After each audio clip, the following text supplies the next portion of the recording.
नमस्कार, मैं हूं राकेश कुमार। आप देख रहे हैं फाइनल पोस्ट। जुलाई में राष्ट्रपति का चुनाव होना है, जिसकी अधिसूचना जून में निकलने वाली है। लेकिन इस राष्ट्रपति चुनाव का सीधा और गहरा असर बिहार की राजनीति पे होगा। कैसे होगा ये असर, आइए जानते हैं इसके बारे में। लेकिन इसके पहले मैं ये बता दूं कि अभी राष्ट्रपति का जो चुनाव होने जा रहा है 2 माह बाद, उसमें पक्ष का मतलब एनडीए का और विपक्ष का दोनों की नज़रें नीतीश कुमार पे हैं। क्यों नीतीश कुमार को पक्ष और विपक्ष दोनों निहार रहा है, इसके पीछे क्या कारण है, इसका भी हम खुलासा करेंगे। देखिए, जो निर्वाचक मंडल होता है, जो मतदाता होते हैं राष्ट्रपति चुनाव में, वो होते हैं राज्यसभा लोकसभा के सांसद और सभी राज्यों के विधानसभा के सदस्य। अब ऐसे में जब वोटों की गणित निकाली जा रही है तो विपक्ष एनडीए से भारी पड़ रहा है। और उसका एक कारण यूपी में जो अभी इस बार एनडीए ने मतलब बीजेपी ने 50 विधायकों को खोया है, 50 विधायक की संख्या कम हुई है, उसका सीधा असर देखने को मिल रहा है। अब आप कहेंगे कि विधायक के संख्या की कमी के कारण एनडीए कैसे पीछे हो रहा है, मतलब बीजेपी कैसे पीछे हो रहा है, तो इसका भी खुलासा करेंगे।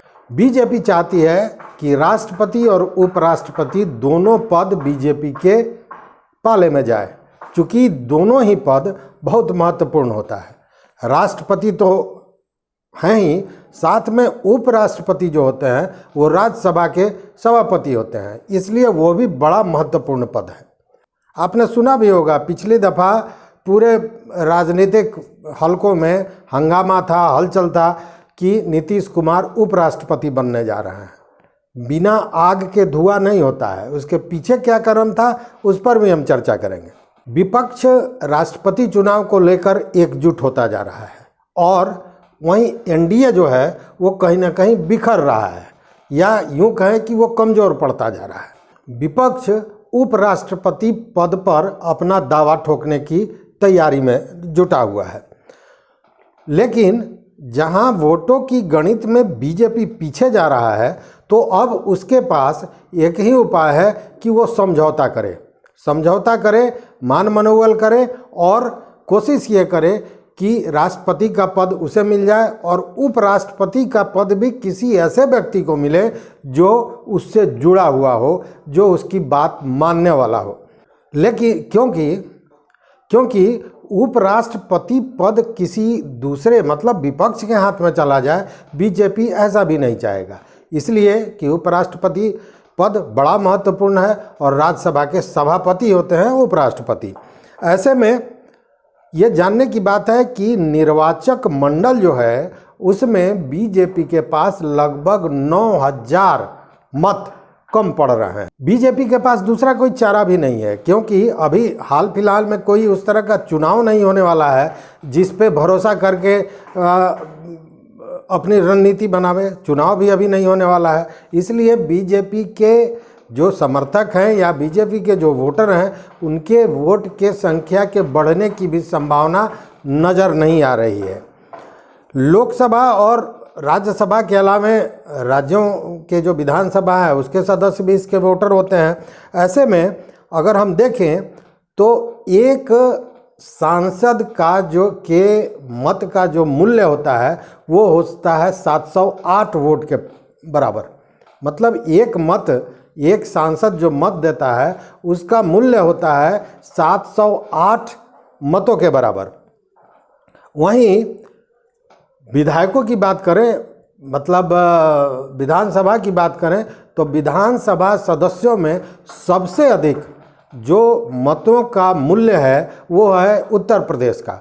उत्तर प्रदेश के एक विधायक के मत का जो मूल्य है वो 208 मत के बराबर है, जबकि वहीं सिक्किम के एक विधायक का जो मत है वो केवल 7 के बराबर है।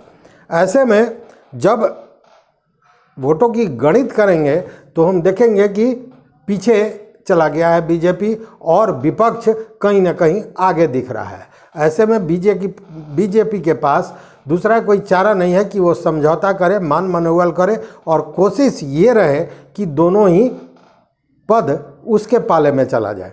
ऐसे में जो बीजेपी का जो ये पूरी रणनीति है उसका कमान सीधे प्रधानमंत्री नरेंद्र मोदी और अमित शाह संभाले हुए हैं। वहीं विपक्ष की रणनीति के जो नायक बने हुए हैं वो हैं शरद पवार। अब देखिए, शरद पवार और मोदी और शाह में अच्छी बनती है, मतलब अच्छा संबंध है। ऐसे में शरद पवार भले विपक्ष का नेतृत्व कर रहे हों लेकिन वो भी अपनी ज़मीन तलाश रहे हैं। ऐसे में ये भी कयास लगाया जा रहा है कि वो बीजेपी को कहीं ना कहीं इस बात के लिए भी तैयार कर ले कि शरद पवार राष्ट्रपति हो और उपराष्ट्रपति कोई दूसरा बने। राष्ट्रपति निर्वाचक मंडल में जो कुल मत होते हैं वो होते हैं 10,98,903 और उसे जीतने के लिए चाहिए 5,49,452 मत। ऐसे में जो पहले एक चर्चा चल रही थी कि नीतीश कुमार उपराष्ट्रपति बनेंगे, पूरा राजनीतिक हलकों में ये जो कयास लगाए जा रहे थे उसके पीछे कारण था, चूँकि बिना आग के धुआं नहीं निकलता है। और कारण ये था कि इसको लेकर पक्ष और विपक्ष, मतलब बीजेपी और विपक्ष दोनों देख रहा है नीतीश कुमार की ओर। चूँकि नीतीश कुमार अगर बीजेपी को समर्थन देते हैं, मतलब एनडीए को समर्थन देते हैं, तो ऐसी स्थिति में एनडीए मजबूत स्थिति में आ जाएगा। लेकिन अगर वो विपक्ष को समर्थन कर देते हैं, उसके विचारधारा की ओर चले जाते हैं, तो उस स्थिति में विपक्ष निश्चित रूप से जीत जाएगा। वो स्थिति बनी हुई है। ऐसे में अब दोनों की नज़र किस पे है, तो सीधा नीतीश कुमार पर। वहीं हालांकि बीजेपी जो आंध्रा के हैं सीएम उन पर और उड़ीसा के नवीन पटनायक पर, इन दोनों से भी बातचीत कर रहा है, अपने विचारधारा की ओर जोड़ने का प्रयास कर रहा है कि वो बीजेपी का समर्थन कर लें। वही विपक्ष भी इन दोनों से बातचीत में लगा हुआ है। वैसे में नीतीश कुमार के हाथ में एक बड़ा खेल है। अब देखिए, विपक्ष नीतीश कुमार को उपराष्ट्रपति बना सकता है या बनाने का प्रस्ताव कहीं ना कहीं दे चुका होगा, जैसा कयास लगाया जा रहा है। चूँकि शरद पवार इसके रणनीतिकार हैं और शरद पवार की अच्छी बनती है उधर मोदी जी और शाह जी से। वैसे हालत में राष्ट्रपति का पद शरद पवार को मिल सकता है। हालांकि बीजेपी ने भी नीतीश कुमार को उपराष्ट्रपति बनने का न्योता दिया है, एक तरह से प्रस्ताव दिया है, लेकिन वो प्रस्ताव कहीं ना कहीं एक दूसरे शर्त के साथ जुड़ा हुआ है कि वो सीएम का पद बिहार से छोड़ दे। इसीलिए मैंने कहा कि राष्ट्रपति का जो ये चुनाव है बिहार की राजनीति को सीधा इफेक्ट करेगा, सीधा उसका प्रभाव पड़ना है। हालांकि दोनों ही स्थिति में वो उपराष्ट्रपति पद उनके हाथ में होगा, लेकिन बीजेपी के साथ जाने से उनको बिहार की राजनीति से सीएम का पद, मतलब जदयू से छूट जाएगा, इस बात का भी मलाल होगा। अब ऐसे में देखने वाली बात यह है कि नीतीश कुमार किसकी तरफ जाते हैं या अगला कौन सा कदम उठाते हैं। जुलाई में राष्ट्रपति चुनाव के साथ यह भी जो पर्दा है यह उठ जाएगा। देखते रहिए फाइनल पोस्ट। फिर मिलेंगे। नमस्कार।